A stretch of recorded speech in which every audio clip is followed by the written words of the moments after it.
Hello students, आज हम देखने जा रहे हैं उत्तर व्यवहारवाद या पोस्ट बिहेवियरलिज्म।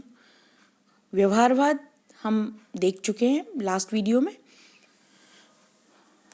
और व्यवहारवाद को हमने जाना कि एक आधुनिक दृष्टिकोण है जो कि लगभग द्वितीय विश्व युद्ध के आसपास पूरी तरह से उदित हो चुका था और जिसका लक्ष्य था राजनीति विज्ञान को ज़्यादा से ज़्यादा वैज्ञानिक बनाना, और इसके लिए वो मानव के व्यवहार पर और उसको प्रभावित करने वाले तत्वों पर ध्यान केंद्रित करना चाहता था और ज़्यादा से ज़्यादा वैज्ञानिक तकनीकें अपनाकर राजनीति विज्ञान को एक प्राकृतिक विज्ञान की तरह बनाना चाहता था। इसके बाद आधुनिक समय में ही व्यवहारवाद के बाद उत्तर व्यवहारवाद का जन्म हुआ, जिसे व्यवहारवाद की प्रतिक्रिया भी कहा जा सकता है। उसके विरोध में उत्पन्न हुआ एक आंदोलन भी कहा जा सकता है, या उसमें एक सुधार भी कहा जा सकता है, क्योंकि कुछ चेंजेस लेकर के उत्तर व्यवहारवाद आया। और ये विचारक भी जैसे डेविड ईस्टन जो व्यवहारवाद के प्रतिपादक थे, उन्होंने ही उत्तर व्यवहारवाद का प्रतिपादन किया था। तो एक तरह से ये सुधार था, जो कमियां व्यवहारवाद में रह गई थी उनको सुधारने की एक कोशिश थी। जैसे व्यवहारवाद एक उपागम था, एक दृष्टिकोण था जो राजनीति के अध्ययन के लिए था, वैसे ही उत्तर व्यवहारवाद भी व्यवहारवाद की तरह एक उपागम या दृष्टिकोण है, जिसको हम कहें सरल शब्दों में, अभी हम पहले भी जिक्र कर चुके हैं कि यह स्क्रीन पर हम पढ़ रहे हैं इस समय, कि उत्तर व्यवहारवाद एक उपागम या दृष्टिकोण या अप्रोच है जो व्यवहारवाद की प्रतिक्रिया स्वरूप 1970 के दशक में उत्पन्न हुआ। इसे 1969 में डेविड ईस्टन के द्वारा अमेरिकन पॉलिटिकल साइंस एसोसिएशन के 65वें अधिवेशन में प्रतिपादित किया गया।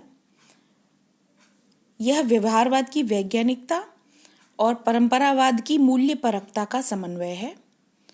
यह मूल्यों और तथ्यों में संतुलन चाहता है।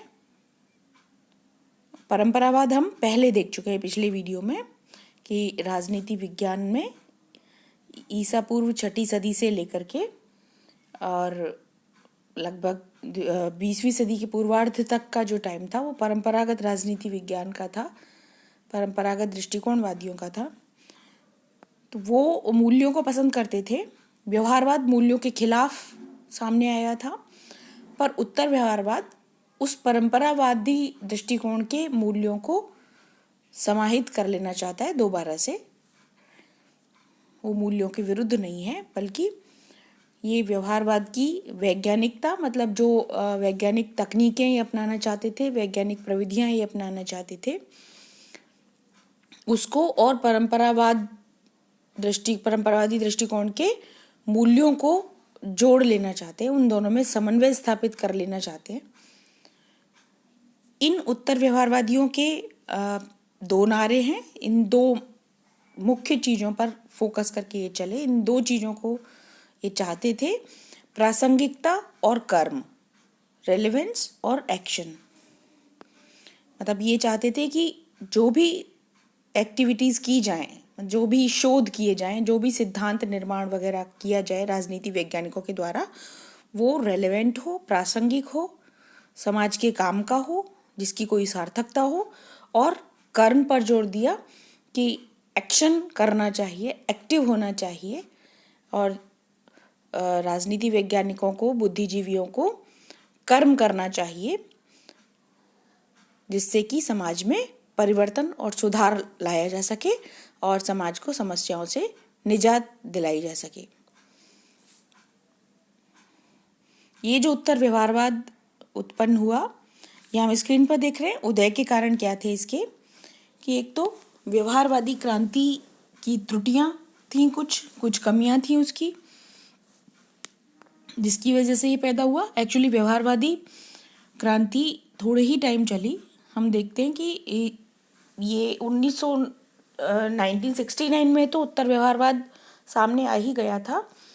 तो कुछ और द्वितीय विश्व युद्ध के आसपास, मतलब थोड़े ही टाइम पहले, कुछ एक ही दशक पहले व्यवहारवाद सामने आया था। तो कुछ ही टाइम में, थोड़े से टाइम में ही व्यवहारवाद की कमियां सामने आने लगी।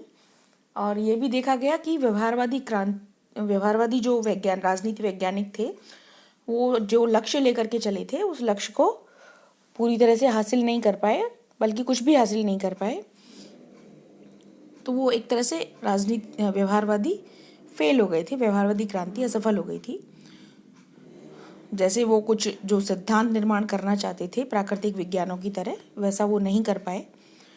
जो भी उनके लक्ष्य थे, उनको वो पूरी तरह से हासिल नहीं कर पाए। तो उन कमियों की वजह से एक ज़रूरत महसूस होने लगी कि कुछ और अप्रोच सामने आए जो ज़्यादा उचित हो, उपयुक्त हो। दूसरी बात, क्यों उदित हुआ पोस्ट बिहेवियरलिज्म, कि तत्कालीन समस्याएं और उनके समाधान में व्यवहारवाद की असफलता। एक और चीज़ थी कि एक तो ये बात कि व्यवहारवादी कुछ नहीं कर पाए थे, जैसा वो चाहते थे वैसा नहीं कर पाए थे। और दूसरी बात कि एक और समस्या, मतलब बहुत सारी समस्याएं पूरे विश्व में फैली हुई थी, बहुत ज़्यादा बढ़ गई थी।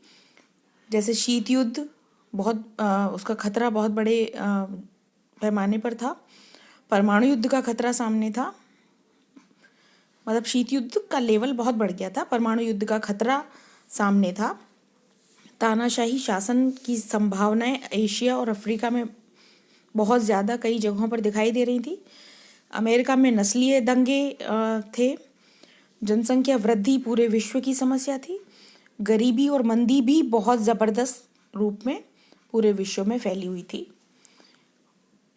और व्यवहारवादी इन सबके समाधान से उनका कोई सरोकार नहीं था, इनसे कोई ताल्लुक नहीं था, क्योंकि उनका तो मुख्य लक्ष्य सिर्फ तथ्यों का और तकनीकों का वैज्ञानिक तरीके से प्रयोग करना था, यथार्थ राजनीति को जानना भर था। बस इन समस्याओं को दूर करने की तरफ उनका कोई ध्यान नहीं था। तो ये भी अब राजनीति वैज्ञानिकों को लगने लगा कि समाज की समस्याओं से कैसे एक समाज वैज्ञानिक दूर रह सकता है, उसकी कोई तो भूमिका होनी चाहिए समाज को सुधारने में। तो व्यवहारवाद इसके लिए उपयुक्त नहीं है, तो उसमें ज़रूर से कुछ चेंज करना चाहिए, क्योंकि व्यवहारवादी तो बिल्कुल मूल्यों से निरपेक्ष रहने की बात करते हैं। मतलब कोई भी व्यक्ति, कोई भी राजनीति वैज्ञानिक या कोई भी बुद्धिजीवी अपने मूल्यों को, अपनी भावनाओं को, अपने मतों को, अपने विचारों को बीच में नहीं ला सकता। मूल्यों को स्थापित करने, समाज में मूल्यों को स्थापित करने की बात वो नहीं सोच सकता। उसे मूल्यों से निरपेक्ष रहना है। वो किन मूल्यों को पसंद करता है, ये बीच में नहीं लाना है। नैतिक मूल्य, राजनीतिक मूल्य, मानवीय मूल्य, इनसे उसे परे रहना है। जबकि उत्तर व्यवहारवादी इससे अलग थे, इससे विरुद्ध थे। तो ये उदय के कारण थे कि व्यवहारवाद फेल हो चुका था और विश्व में बहुत सारी समस्याएं मंडरा रही थी, जिनका सॉल्यूशन जरूरी था। अब ये जो उत्तर व्यवहारवाद सामने आया, जिसको 1969 ने खुद डेविड ईस्टन ने, जो खुद व्यवहारवाद के प्रणेता थे, उन्होंने ही व्यवहारवाद की समाप्ति की घोषणा की थी और 1969 में उत्तर व्यवहारवाद के आने की, उसकी शुरुआत की डिक्लेरेंस दी, घोषणा की थी। तो इस उत्तर व्यवहारवाद की क्या मान्यताएं हैं, क्या लक्षण हैं, क्या विशेषताएं हैं, ये हम स्क्रीन पर देख रहे हैं। ईस्टन ने उत्तर व्यवहारवाद की 7 आधारभूत मान्यताएं प्रस्तुत की और इन 7 मान्यताओं को प्रासंगिकता के सिद्धांत या वृहद अवधारणा का सारांश कहा उन्होंने खुद कहा। प्रासंगिकता के सिद्धांत या वृहद अवधारणा का सारांश, ये 7 हैं। व्यवहारवाद में हमने 8 लक्षण पढ़े थे जो डेविड ईस्टन ने गिनाए थे।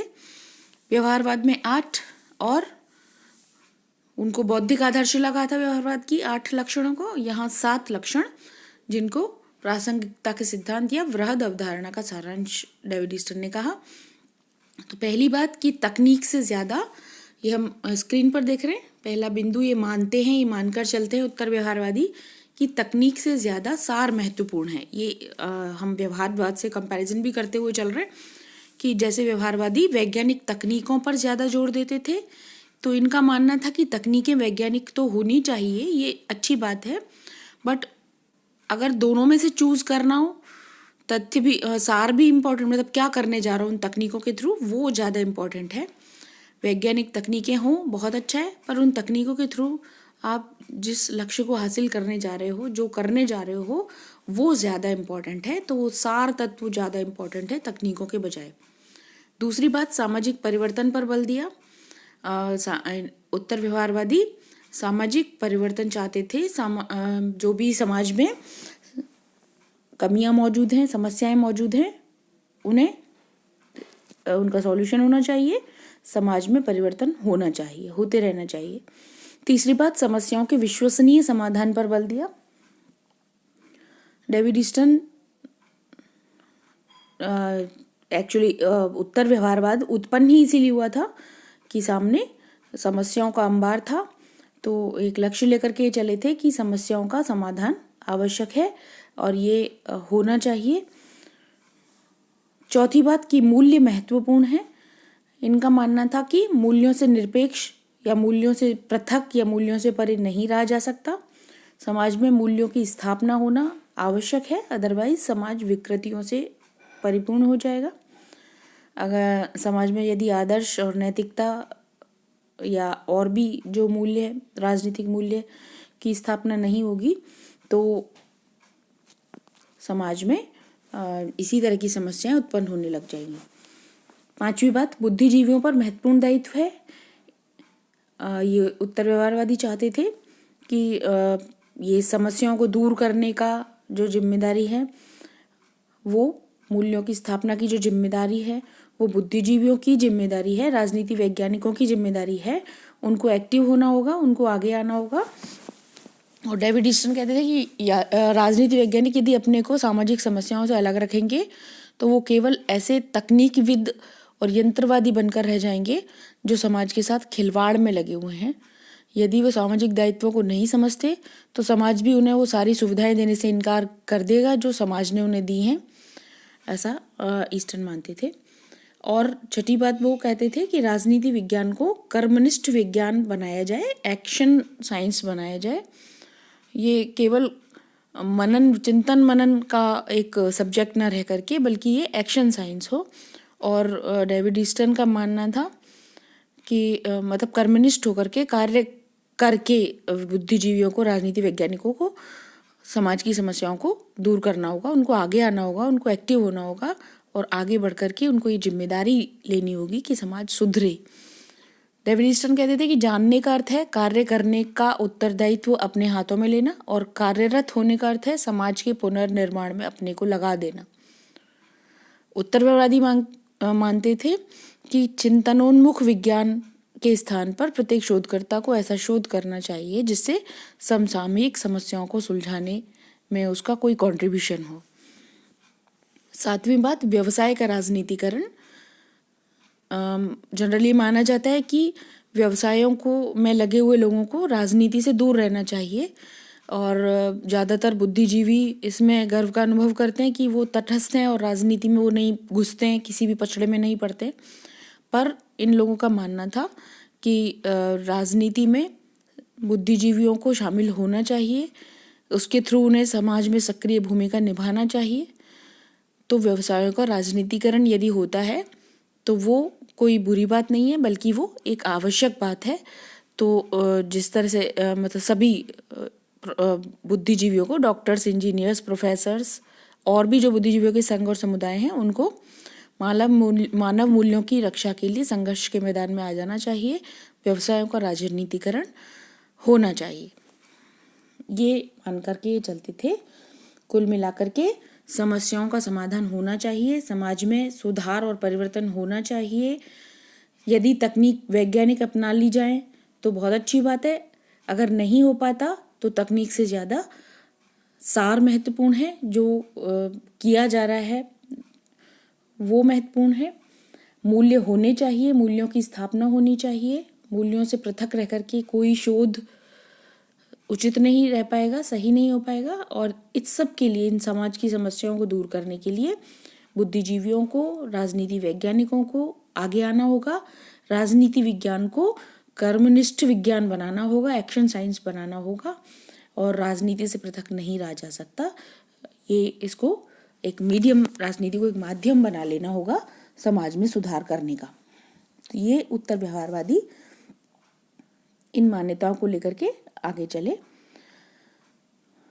अब व्यवहारवाद हम देख चुके हैं और उत्तर व्यवहारवाद भी देख चुके हैं। दोनों में अगर तुलना की जाए तो समानता दिखाई देती है कि उत्तर व्यवहारवादी भी व्यवहारवादियों की तरह वैज्ञानिकता पर बल देते थे, ये भी वैज्ञानिक तकनीकें अपनाना चाहते थे।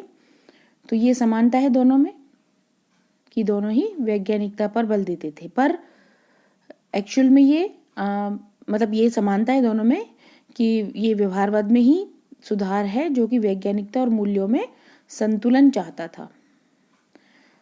मतलब ये व्यवहारवाद की मूल्य निरपेक्षता के खिलाफ था, पर व्यवहारवाद की वैज्ञानिकता के साथ था। तो समानता दोनों में वैज्ञानिकता को लेकर के। अंतर यदि देखें तो उत्तर व्यवहारवाद और व्यवहारवाद में हम एक लिस्ट हमें दिखाई दे रही है यहाँ पर स्क्रीन पर। पहला अंतर कि मूल्यों की महत्वपूर्ण भूमिका को उत्तर व्यवहारवादी स्वीकार करते थे। मूल्य महत्वपूर्ण है, मूल्यों की स्थापना होनी चाहिए, नैतिकता की स्थापना होनी चाहिए।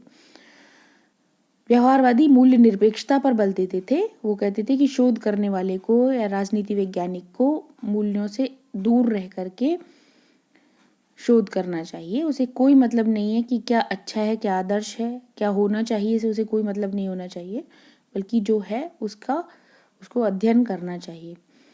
दूसरी बात जो दोनों में अंतर दिखाई देता है कि उत्तर व्यवहारवादी रचनात्मक हैं और कर्मनिष्ठ हैं, जबकि व्यवहारवादी क्योंकि वो चेंजेस पर बल नहीं देते, सुधार से उन्हें कोई सरोकार नहीं है, तो डेफिनेटली वो यथास्थितिवादी उन्हें कहा जा सकता है, क्योंकि वो सिर्फ जो समय मौजूद है, राजनीति जो चल रही है, उसका रियल अध्ययन चाहते हैं, उसके यथार्थ का अध्ययन वो चाहते हैं, यथार्थ राजनीति का अध्ययन चाहते हैं, तथ्यों का अध्ययन चाहते हैं। तो उनको रचनात्मक और कर्मनिष्ठ बिल्कुल नहीं कहा जा सकता, बल्कि यथास्थितिवादी वो बनते हुए दिखाई देते हैं। तीसरी बात, तकनीक से ज्यादा सार महत्वपूर्ण है, ऐसा उत्तर व्यवहारवादी मानते हैं। मतलब तकनीक वैज्ञानिक हो तो अच्छी बात है, फिर भी तकनीक से ज्यादा सार महत्वपूर्ण है, लक्ष्य महत्वपूर्ण है। तकनीक के थ्रू आप जो करने जा रहे हो वो महत्वपूर्ण है। तीसरी और जबकि व्यवहारवादी सार से ज्यादा तकनीक को महत्वपूर्ण मानते हैं कि वैज्ञानिक तकनीक तो होनी ही चाहिए, वैज्ञानिक तकनीक मस्ट है, वो तो जरूरी है। चौथी चीज, लक्ष्य जो उत्तर व्यवहारवादियों का था वो समस्याओं को हल करना था, जबकि व्यवहारवादियों का लक्ष्य था राजनीति विज्ञान का वैज्ञानिकरण या राजनीति विज्ञान को प्राकृतिक विज्ञानों के समकक्ष बना देना, उसमें भविष्यवाणी की क्षमता तक पैदा कर देना, उसमें ऐसे सिद्धांत डेवलप कर देना जैसे दूसरे विज्ञानों में होते हैं। तो दोनों के लक्ष्यों में बहुत जमीन आसमान का अंतर है। पांचवी बात, बुद्धिजीवियों की महत्वपूर्ण भूमिका को उत्तर व्यवहारवादी स्वीकार करते हैं, जबकि व्यवहारवाद में बुद्धिजीवियों की महत्वपूर्ण भूमिका तो बहुत दूर की बात है, वो उनको शोध करते वक्त भी मूल्य निरपेक्ष रहने के लिए सजेस्ट करते हैं, उनकी मूल्य निरपेक्षता को आवश्यक बताते हैं। तो ये दोनों में बहुत बड़ा अंतर हमें दिखाई देता है। अब हम तुलना करते हैं परंपरागत दृष्टिकोण और उत्तर व्यवहारवाद में। ये हम जानते हैं, बार बार जिक्र कर चुके हैं कि परंपरागत दृष्टिकोण के बाद उसके प्रत्युत्तर स्वरूप या उसके विरोध में आधुनिक दृष्टिकोण आया। आधुनिक दृष्टिकोण में व्यवहारवादी भी आए, दूसरे कुछ और लोग भी आए, पर व्यवहारवादी मुख्य रूप से आए। तो परंपरागत दृष्टिकोण और उत्तर व्यवहारवाद में हम तुलना करें तो कुछ समानता दोनों में दिखाई देती है। कि पहली बात कि दोनों ही मूल्यों को महत्वपूर्ण मानते हैं, दोनों ही मूल्यों पर जोर देते हैं, वैल्यूज इंपॉर्टेंट होते हैं, ये दोनों मानते हैं, आदर्श इंपॉर्टेंट होते हैं, ये दोनों मानते हैं। दूसरी समानता दिखाई देती है कि दोनों ही व्यवहारवाद के विरोधी हैं। उत्तर व्यवहारवाद तो स्पेशली दिखाई देता है व्यवहारवाद के बाद में, उसके विरोध में ही उत्पन्न हुआ था, और परंपरागत दृष्टिकोणवादी भी व्यवहारवादियों के विरोधी प्रतीत होते हैं।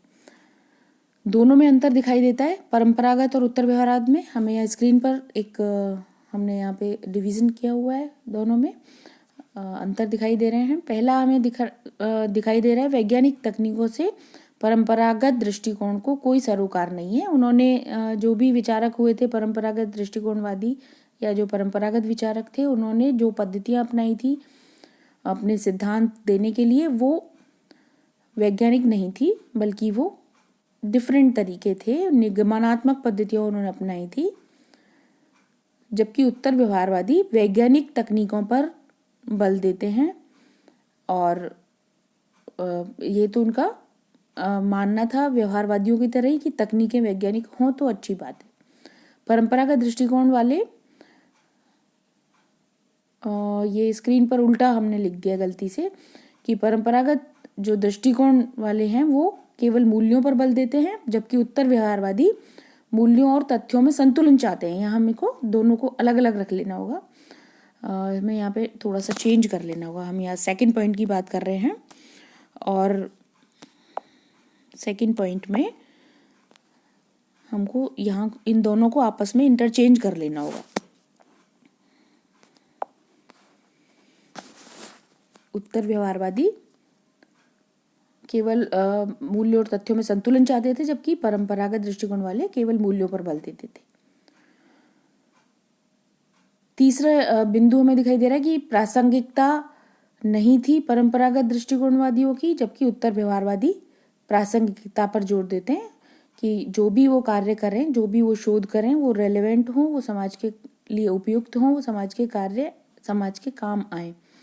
चौथी बात कि सामाजिक परिवर्तन के प्रति आग्रह नहीं दिखाई देता परंपरागत दृष्टिकोणवादियों में, सभी में तो कम से कम नहीं दिखाई देता। उत्तर व्यवहारवादियों में सामाजिक परिवर्तन के प्रति आग्रह दिखाई देता है। पांचवी बात, हमें दोनों में अंतर दिखाई देता है कि कर्मनिष्ठता व बुद्धिजीवियों की भूमिका से सामान्यतः परंपरागत दृष्टिकोणवादियों को कोई मतलब नहीं था, उन्हें कोई सरोकार नहीं था, जबकि उत्तर व्यवहारवादी कर्मनिष्ठता और बुद्धिजीवियों की महत्वपूर्ण भूमिका पर बल देते हैं। हम इसको पहले डिस्कस कर चुके हैं। उत्तर व्यवहारवाद या पोस्ट बिहेवियरलिज्म की आलोचना की जाए तो जनरली ये कहा जाता है कि मूल्यों और तथ्यों में जिस संतुलन की वो बात करते हैं, एक्चुअल में जब इसको करने की कोशिश की जाती है तो ये बहुत मुश्किल होता है, वो सच में संभव ही नहीं होता है कि कोई व्यक्ति अपने मूल्यों और तथ्यों में संतुलन बना के रखे, ये बहुत मुश्किल होता है। दूसरी बात, सुधार और परिवर्तन के प्रति आग्रह, जो ये करते हैं कि समस्याएं दूर होनी चाहिए, समाज में सुधार होना चाहिए, ये चेंजेस चाहता है, समाज में परिवर्तन चाहता है। तो इस तरह का परिवर्तन करते रहने से अस्थिरता की संभावना बढ़ जाती है, जबकि मुख्य समस्या किसी भी राजनीतिक व्यवस्था में स्थिरता की ज़्यादा होती है। तो खुद आगे बढ़कर समाज में अस्थिरता फैलाना गलत हो सकता है। तीसरी आलोचना कि यदि उद्देश्य निर्धारण के बाद शोध किया जाए तो शोध अवैज्ञानिक होगा। मतलब ये मान के चलते हैं उत्तर व्यवहारवादी कि उद्देश्य समाज सुधार होना चाहिए, समस्याओं को दूर करना चाहिए, पर तकनीकें वैज्ञानिक अपनानी चाहिए, शोध करके सिद्धांत डेवलप करना चाहिए। तो ये दोनों का कॉम्बिनेशन सिर्फ बातों में ही हो सकता है, सच में नहीं हो सकता। यदि उद्देश्य निर्धारण के बाद शोध किया जाएगा तो शोध सच में शोध नहीं होगा, ये अपने उद्देश्यों को पूरा करने का केवल एक मैकेनिज्म होगा, तो ये गलत होगा। फिर भी जो उत्तर व्यवहारवाद था उसकी एक इम्पोर्टेंस थी। एक्चुअली ये व्यवहारवाद में जो कमियां रह गई थी उनको दूर करने का प्रयास था, एक कोशिश थी। ये वस्तुतः कहा जाता है कि व्यवहारवाद की अंत्येष्टि करने वाली क्रांति की जगह उसका विस्तार करने वाला आंदोलन है। तो इसको एक अलग व्यवहारवाद के विरोधी आंदोलन के तौर पे ना लिया जाकर व्यवहारवाद में एक सुधार के तौर पर देखा जाए तो इसकी इम्पोर्टेंस है कि व्यवहारवाद के जो फायदे थे वो तो है ही, और उसमें जो कमियां रह गई थी उनको सुधारते हुए चलकर पोस्ट बिहेवियरलिज्म और भी इम्पोर्टेंट हो गया। Thank you very much.